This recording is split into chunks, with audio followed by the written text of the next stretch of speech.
तुमचा फायदा होतो. असत्य मार्गाने गेला तर देव सुद्धा मार्गाला आणि म्हणून जरी गोळी राजा राक्षसी प्रवृत्तीचा असला परंतु चांगल्या मार्गाने जात असल्यामुळे शेवटी देव सुद्धा त्याचे दास बनवून त्याचे नोकर बनवले. अशा पद्धतीने ही वामनाची कथा झाल्यानंतर आपण आता दुसरी कथा घेऊया.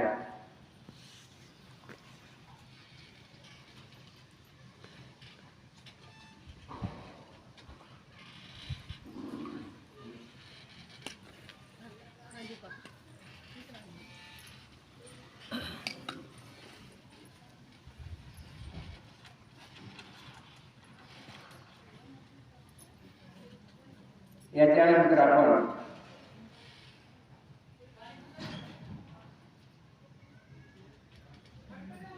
गजेंद्र मोक्ष,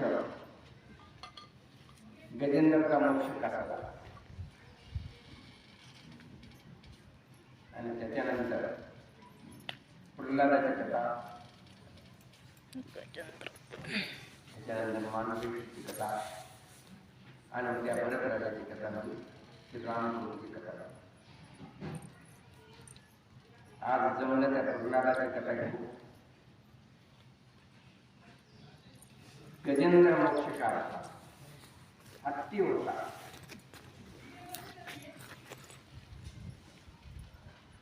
तो जंगलाचा राजा होता.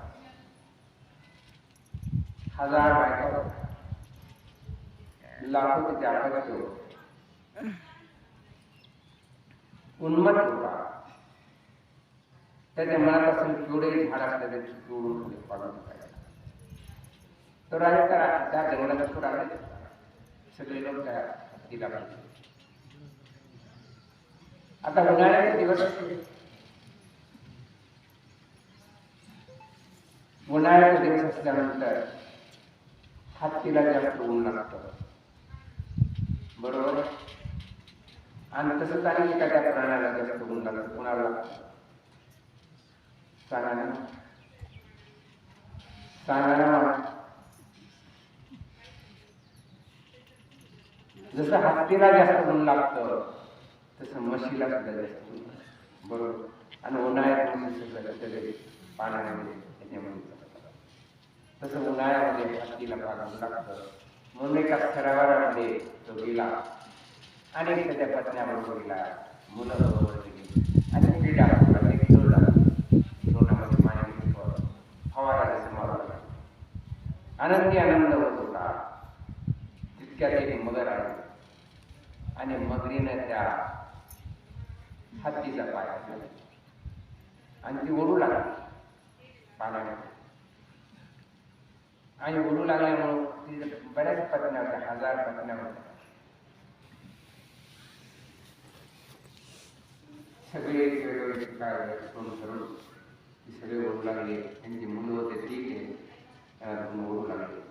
असे राम भरपूर लांब गेले आणि हत्ती आणि मगरमध्ये युद्ध सुरू झालं. म्हणजे सोडण्याचं पाण्यात मगर पाण्यात होता आणि पाण्यात त्यांच्या वडील होता, परंतु पाणी असे 2-3 महिने झाले.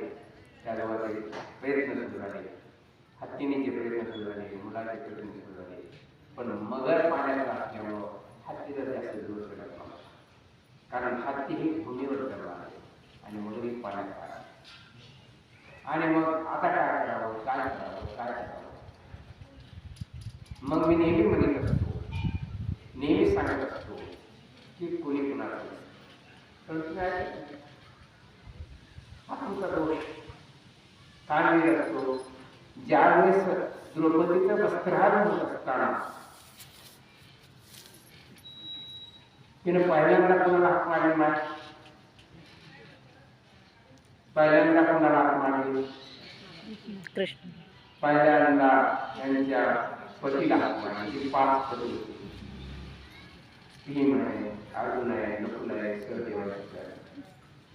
ती धूस सोडवण्यासाठी. पण ती मदतीला आली का? खूप त्यांना एवढं उत्तर द्या नाही, थोडा पुढे जाऊ. त्याच्यानंतर